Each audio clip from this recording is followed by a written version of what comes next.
요한이 잡힌 후 예수께서 갈릴리에 오셔서 하나님의 복음을 전파하여 이르시되 때가 찼고 하나님의 나라가 가까이 왔으니 회개하고 복음을 믿으라 하시더라. 아멘.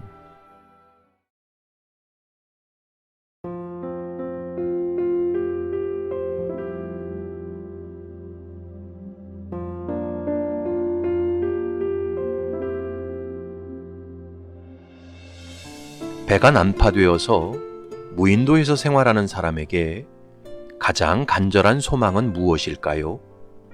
그것은 바로 구조선이 오는 것입니다.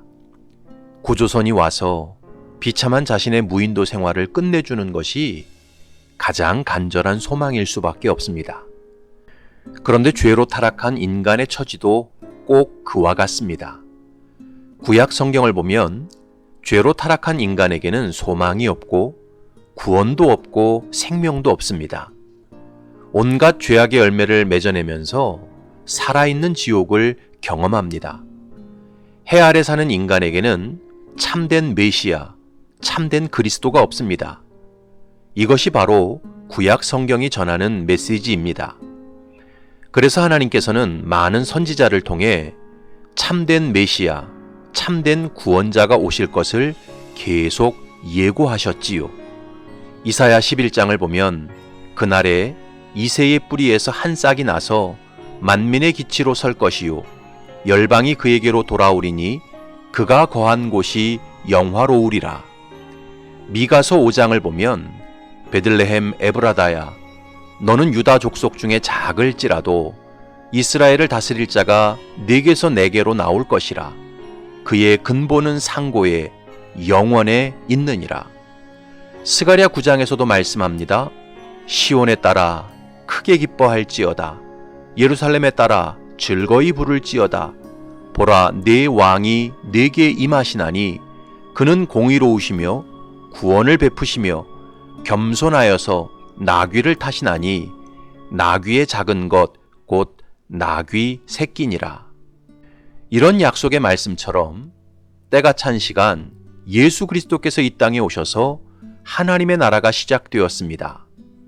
이것은 마치 무인도에 사는 사람에게 구조선이 나타난 것과 같습니다. 저 수평선에서 구조선이 다가오는 것과 같습니다. 이것은 무인도에 사는 사람에게 가장 큰 기쁨의 소식이지요. 그런데 예수님께서도 갈릴리에 오셔서 죄인들에게 하나님의 복음을 전파하셨습니다.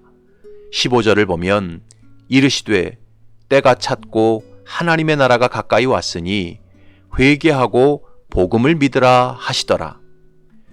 때가 찬 시간에 예수님께서 이 땅에 오신 사건은 죄인에게 가장 큰 기쁨의 소식입니다. 세상 그 무엇과도 바꿀 수 없는 최고의 보물과도 같은 사건이지요. 따라서 하나님의 복음을 들은 사람이 선택할 수 있는 길은 딱 한 가지밖에 없습니다. 그것은 바로 회개하고 복음을 믿는 것입니다. 지금까지 내가 주인 노릇하며 살던 삶의 방식을 버리고 예수님을 절대적으로 믿고 신뢰하는 것입니다. 여러분, 무인도에 사는 사람에게 구조선이 나타나 구조대가 와서 그 사람을 건지려고 할 때 무인도에 사는 사람은 어떤 선택을 해야 할까요? 계속 무인도에 남아 오두막을 수리하고 작사를 갈고 동굴 저장고에 열매를 모아야 할까요?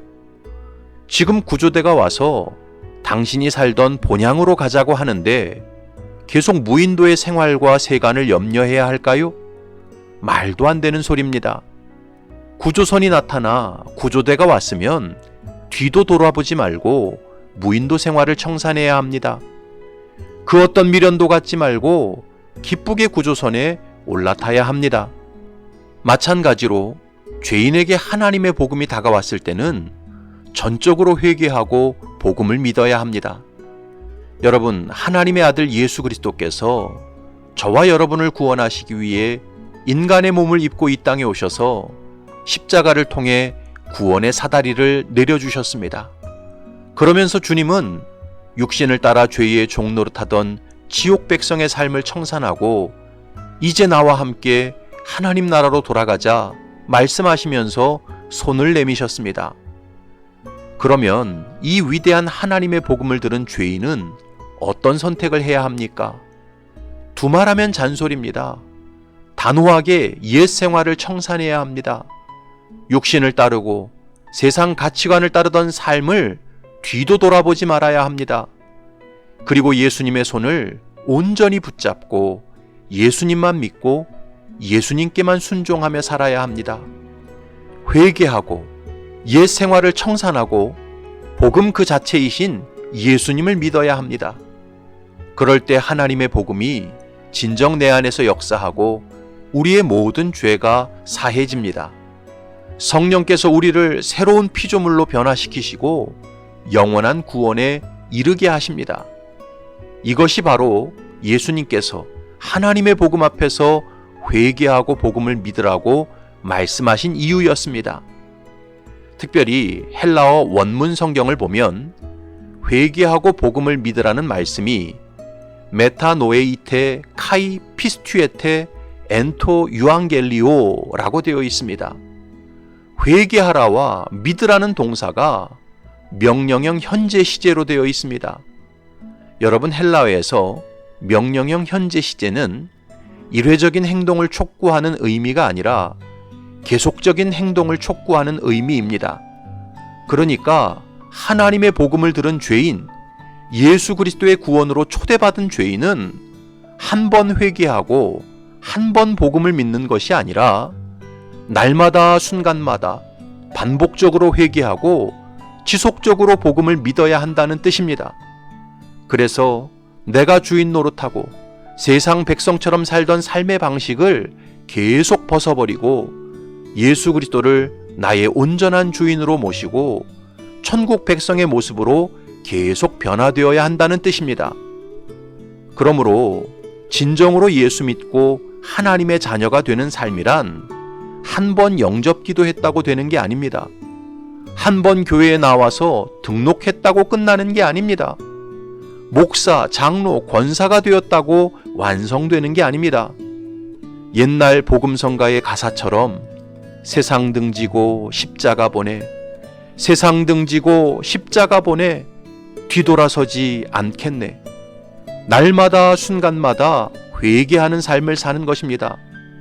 내가 주인 노릇하던 삶을 계속 벗어버리는 것입니다. 그리고 복음 그 자체이신 예수님을 지속적으로 믿고 신뢰하기로 선택하는 것입니다. 그럴 때 성령 안에서 놀라운 하나님 나라의 능력과 열매가 우리 삶 속에 나타나는 것입니다. 사랑하는 성도 여러분, 왜 나의 믿음에는 능력이 없을까요? 왜 나는 오랜 시간 교회 생활했는데 성령의 열매가 나타나지 않을까요? 그 이유는 진정으로 회개하지 않고 진정으로 복음을 믿지 않기 때문입니다. 참된 구원자로 오신 예수 그리스도께서 내게 구원의 손길을 뻗어주셨지만 나는 여전히 세상 염려와 생활에 매몰되어 세상을 등지지 않고 세상과 짝하며 살기 때문입니다. 내가 여전히 주인 노릇하면서 예수님을 믿고 신뢰하지 않기 때문입니다. 여러분, 언제까지 그렇게 살 것입니까? 생명의 심지는 점점 타들어가고 하나님의 심판은 점점 가까이 오는데 어느 때까지 계속 세상과 짝하며 스스로 주인 노릇하며 살 것입니까? 오늘 우리는 예수님께서 갈릴리에 오셔서 하신 말씀을 다시 한번 마음 깊이 새겨야 합니다. 때가 찼고 하나님의 나라가 가까이 왔으니 회개하고 복음을 믿으라. 바라기는 저와 여러분들이 참 구원자요 유일한 구원자이신 예수님 앞에서 계속해서 회개하고 복음을 믿으시기 바랍니다. 날마다 순간마다 옛사람을 벗어버리고 세상을 등지고 오직 예수님만 믿고 신뢰하고 순종하시기 바랍니다.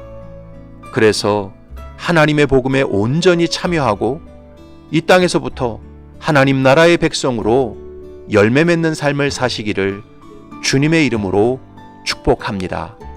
아멘.